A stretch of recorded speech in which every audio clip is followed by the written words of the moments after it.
लातूरमध्ये आज सकाळी 10 ते सायंकाळी 4 वाजेपर्यंत चक्काजाम आंदोलन करण्यात आले आहे। बीड जिल्ह्यातील संतोष देशमुख आणि सोमनाथ सूर्यवंशी यांची निर्दयीपणे हत्या करण्यात आली। याच निषेधार्थ आज लातूर येथे चक्काजाम आंदोलन सुरू आहे। याचाच अधिक आढावा घेतलाय आमचे प्रतिनिधी संगप्पा स्वामी यांनी। पाहूयात।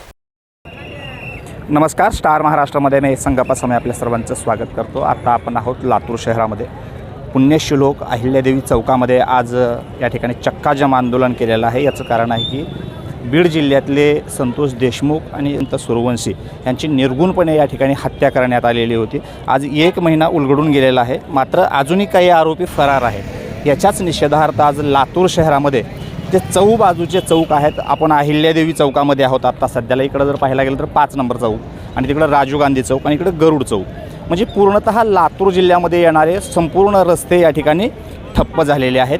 आज आपण पाहू शकता की माझ्या पाठीमागं इथून हा जो आहे तो अंबाजोगाई आणि बीड जाणारा रस्ता आहे। या ठिकाणी हा पूर्णतः या ठिकाणी बंद झालेला आहे आणि आपण पाहतोय की कशा प्रकारची नागरिकांची या ठिकाणी संतप्त भावना लातूरकरांची आहे। आपण जाणून घेणार आहोत की कशा प्रकारचा हा चक्काजाम आंदोलन या ठिकाणी करण्यात आलेला आहे आणि कशा प्रकारचा या ठिकाणी जो निर्गुणपणे हत्या झालेली आहे संतोष देशमुख आणि न्याय देण्यासाठी हा चक्काजाम आंदोलन या ठिकाणी सुरू झालेला आहे। लातूर शहरामध्ये जे आंदोलन चालू आहे, चक्काजाम आंदोलन चालू आहे, आपण पाहू शकता की कशा प्रकारचं या ठिकाणी चक्काजाम आंदोलन केलं जातं। सर, काय सांगाल की कशा प्रकारचं चक्काजाम आंदोलन चालू झालं आणि कशा प्रकारचा या ठिकाणी न्याय मिळण्यासाठी हा चक्काजाम आंदोलन लातूर शहरामध्ये लावलेलं आहे? सर, संतोष देशमुखांचे आज 22 ते 23 दिवस झाले, आणखीही न्याय भेटला नाही आमच्या लेकराला। तर धनंजय मुंडे आणि वाल्मिक कराडला तर फाशी द्यावं, पण धनंजय मुंडेनं सुद्धा राजीनामा द्यावं आणि अजित पवारनं सुद्धा, दादानं सुद्धा राजीनामा द्यावं, तरच तुला मराठा म्हणून आम्ही, नाही तर हरामखोर। आज संपूर्ण जिल्ह्यामध्ये या ठिकाणी राजीनामा द्यावा असा या ठिकाणी महिलासुद्धा या ठिकाणी सहभागी झालेले आहेत। मॅडम, काय सांगाल की आज एखाद्या आईचं लेकरू या ठिकाणी निर्गुणपणे हत्या केली जाते, आज लातूर शहरामध्ये याच्या निषेधार्थ हा मोर्चा या ठिकाणी आयोजित केलेला आहे। आता 2 दिवसाने संतोष देशमुखला 1 महिना होतोय। 9 तारखेला संतोष देशमुखची हत्या झालेली आहे आणि हे हत्यारे कोणी 22 दिवस पळाला, कोणी 26 दिवस पळाला आणि हे संघटित होऊन हत्याकांड केलेलं आहे, नियोजित हत्याकांड आहे आणि अत्यंत संभाजी महाराजांची ज्या पद्धतीने हत्या झालेली होती त्याचीच पुनरावृत्ती आज संतोष अण्णा देशमुख यांच्या हत्येच्या रूपाने झालेली आहे आणि हा लोकशाहीचा खून आहे, हा मराठा समाजाचा खून आहे आणि हा माणुसकीचा सुद्धा खून आहे। माणुसकी कितीही सराईत गुन्हेगार असला तरी एवढी क्रूर हत्या कोणीच करू शकत नाही, एवढी आमच्या संतोषांनाची क्रूर हत्या केलेली आहे। आणि आम्ही ही जी तानाशाही चाललेली आहे, हे जी गुंडगिरी चाललेली आहे, हे अनेक दिवसापासून त्या ठिकाणी चाललेली आहे। त्या ठिकाणी अनेक प्रकारचे माफी आहेत, वाळू माफी आहेत, राख माफी आहेत, भूमाफी आहेत, खडक माफी आहेत। एवढंच नाही तर आमच्या शेतकऱ्याचा विमा लाटणारे सुद्धा माफी आहेत आणि यांनी भरपूर असं माया जमवलेली आहे। आणि ही गुंडगिरी आजची नाही, तर त्या ठिकाणी आत्तापर्यंत 32 खून केलेले आहेत आणि ते सगळे पचलेले आहेत त्यांना।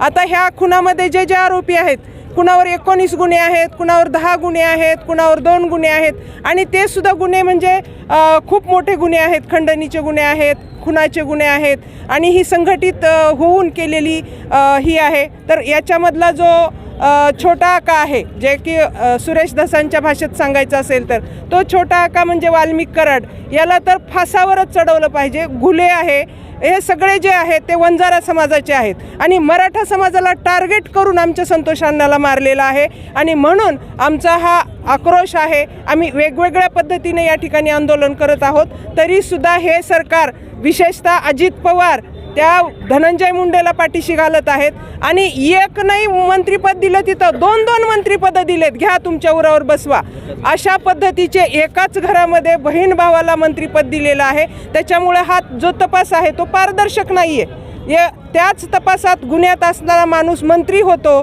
तर तपास कसा काय पारदर्शक असणार आहे? त्याच्यासाठी हा आमची जनभावना आहे, आक्रोश आहे आणि आम्ही त्यांना न्याय मिळाल्याशिवाय, फाशी झाल्याशिवाय आम्ही समाज गप्प बसणार नाही। आम्ही कुठल्याही थराला जायला आज तयार आहोत। अशा प्रकारच्या आक्रोश मोर्चा या ठिकाणी लातूर शहरामध्ये अशा प्रकारच्या हत्या फक्त बीड जिल्ह्यामध्येच नव्हे तर संपूर्ण महाराष्ट्रामध्ये अनेक ठिकाणी अशा प्रकारच्या हत्या या ठिकाणी झालेल्या आपल्याला दिसून येत. मात्र सर आज वंजारी समाजाच्या वतीनं सुद्धा बीड जिल्ह्यामध्ये आपण पाहतो की मोर्चे काढले जात आहेत, आक्रोश त्यांचाही आहे. नेमकं आज धनंजय मुंडेचं नाव का पुढं घेतलं जातं आहे याच्यावर तुमची काय प्रतिक्रिया आहे? आमचं म्हणणं एवढंच आहे की साहेबांच्या वरदास्ताशिवाय, धनंजय मुंडे साहेबांच्या वरदास्ताशिवाय हे असं काही होऊ शकत नाही.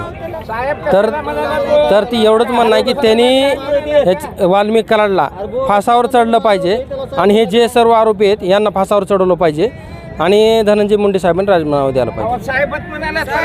सगळ्यांची एकच संतप्त भावना आहे. या ठिकाणी आपण पाहतोय की धनंजय मुंडे यांनी राजीनामा दिला पाहिजे आणि जे आरोपी आहेत यांना फाशीची शिक्षा दिल्या पाहिजे. यासाठी हा जनाक्रोश मोर्चा आपण लातूरमध्ये चक्का जाम आंदोलनाच्या माध्यमातून पाहतो. या मोर्चामध्ये काही महिलाही सुद्धा सहभागी झालेले आहेत. मॅडम, काय सांगाल की कशा प्रकारचं या ठिकाणी जो चक्का जाम आंदोलन केलेलं आहे? एका आईचं लेकरू, एका पत्नीचा पती आणि एका मुलीचं वडील या ठिकाणी निर्गुणपणे हत्या केलेली आहे. याच्या निषेधार्थ आज लातूरमध्ये चक्का जाम आंदोलन या ठिकाणी चालू झालेलं आहे. मसाजोग येथील कर्तव्यदक्ष सरपंच संतोष भैया देशमुख आणि परभणी येथील दलित युवक सोमनाथ सूर्यवंशी यांचा जो क्रूर अमानवी जो खून झाला त्याच्या निषेधार्थ त्यांना न्याय मिळवून देण्यासाठी आम्ही या ठिकाणी सकल मराठा समाजाच्या वतीने या ठिकाणी चक्का जाम आंदोलन करतोय. म्हणजे ज्यांना आपण कायद्याचे रक्षक मानतो त्याच रक्षकांनी भक्षक बनून सोमनाथ सूर्यवंशी यांचा खून केलेला आहे, त्यांच्यावरती अमानुष लाठीचार्ज करून त्यांचा बळी घेतलेला आहे. त्या आणि जसं आपण इतिहासामध्ये छत्रपती संभाजी महाराजांचा मृत्यू वाचला किंवा आठवला तरी आपल्या प्रत्येकाच्या अंगावरती शहारे येतात. अगदी त्याच प्रकारचा मृत्यू किंवा त्याच प्रकारची हत्या या ठिकाणी संतोष भैया देशमुख यांची झालेली आहे. त्यामुळं या दोन्ही कुटुंबांना न्याय मिळवून देण्यासाठी आम्ही या ठिकाणी चक्काजाम आंदोलन करतोय आणि सरकारला आम्ही विनंती करतोय की धनंजय मुंडे आणि पंकजा मुंडे या दोघांनाही मंत्रिमंडळातून बडतर्फ करण्यात यावं. त्याचबरोबर या हत्येचे जे कोणी